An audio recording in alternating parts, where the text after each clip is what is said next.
Hi hello నమస్తే అందరూ బాగున్నారండి. పిక్చర్ చూస్తుంటే మీకు తెలుస్తుంది కదండి, అందరికీ కావాలి, అందరికీ ఇష్టం, అందరి ఇళ్ళల్లోనూ కూడా దీన్ని ఖచ్చితంగా వండుతారు. అదే పప్పు అన్నమాట. పప్పు టమాటా. ఈ పప్పు టమాటా ఇంత ఈజీగా వండుకోవచ్చా, ఇంత తొందరగా క్విక్గా వండుకోవచ్చా? చూద్దామా మరి ఎలాగో. ఓకే, ఫస్ట్గా నేను 1/2 కిలో కందిపప్పు తీసుకున్నానండి. దీన్ని శుభ్రంగా కడిగేసుకుంటున్నాను. 2 సార్లు కడిగానండి.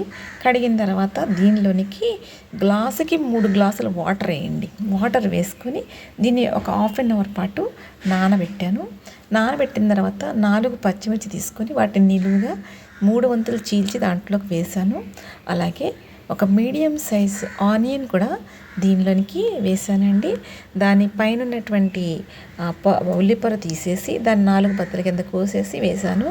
టమాటా పండ్లు కూడా ముచ్చిక దగ్గర ఉండేటటువంటి గట్టి పదార్థాన్ని తీసేసి టమాటా పండు 4 ముక్కల కింద చీల్చి మరి పప్పులోనికి వేసానండి. నేను ఇప్పుడు దీనిలోనికి ఒక 1/2 టీ స్పూన్ పసుపు, ఒక 1/2 టీ స్పూన్ ఆయిల్ కూడా వేసాను. ఇలా పసుపు ఆయిల్ వేయటం వల్ల పప్పుకి ఒక మంచి టేస్ట్ వస్తుంది. అలాగే పప్పు ఆయిల్తో కలిసి చక్కగా స్మూత్గా కుక్ అవుతుందన్నమాట. అందుకని పప్పు ఉడికేటప్పుడు మనం ముందుగానే కొంచెం పసుపు, కొంచెం ఆయిల్ వేసుకుంటే ఆ పప్పు టేస్ట్ వేరేగా ఉంటుందన్నమాట. ట్రై చేయండి ఈసారి. ఓకేనా అండి? ఇప్పుడు దీన్ని నేను కుక్కర్లో పెట్టి 2 విజిల్స్ వచ్చే వరకు ఉడికిస్తాను. అది కూడా మీడియం మంటలోనే కదా, మీడియం మంటలోనేనండి.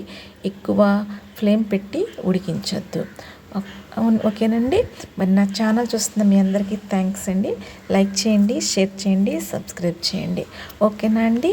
మరి పప్పు టమాటా అనేటటువంటిది ఒక బ్రాండ్ అండి. ఆ పప్పు టమాటా అనేటటువంటిది అందరి ఇళ్ళల్లోనూ వండుతారు. అందరూ కూడా ఎంతో ఇష్టంగా తింటారనమాట. ఫస్ట్ ఈ పప్పు టమాటాలకి వేసేటటువంటి ఆ టమాటాలు బాగా పండినవి తీసుకోవాలండి. అలా పండినవి తీసుకున్నప్పుడు ఏమవుతుందంటే ఆ పండులో ఒక సువాసన ఉంటుంది. అలాగే పండిన పండు జ్యూసీగా ఉంటుంది అన్నమాట. ఈ పప్పులోనికి మనం ఈ టమాటా వేసి ఉడికించినప్పుడు ఈ టమాటా అనేటటువంటిది స్మూత్గా పేస్ట్ లాగా ఉడికిపోద్ది. ఇలా ఉడికిపోయి పప్పుకి మంచి టేస్ట్ ఇస్తుంది అన్నమాట. ఆ పప్పు టమాటా ఉడుకుతూ ఉంటేనే ఆ ప్రాంతం అంతా కూడా ఆ యొక్క సువాసన అనేటువంటిది వ్యాపించేస్తుంది.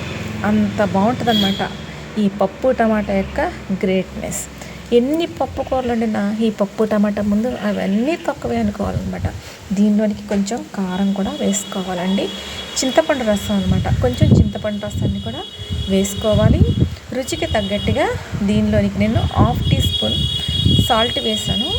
మీరు కూడా పప్పులోనికి తగ్గట్టుగా సాల్ట్ వేయండి. ఎక్కువ సాల్ట్ వేసుకుంటే పప్పు పాడైపోద్ది, రుచి కూడా మారిపోద్ది. అందుకని తగుమాదిరిగా రుచికి తగ్గట్టుగా సాల్ట్ వేయండి. వేసి దీన్ని కొంతసేపు ఉడకనివ్వండి.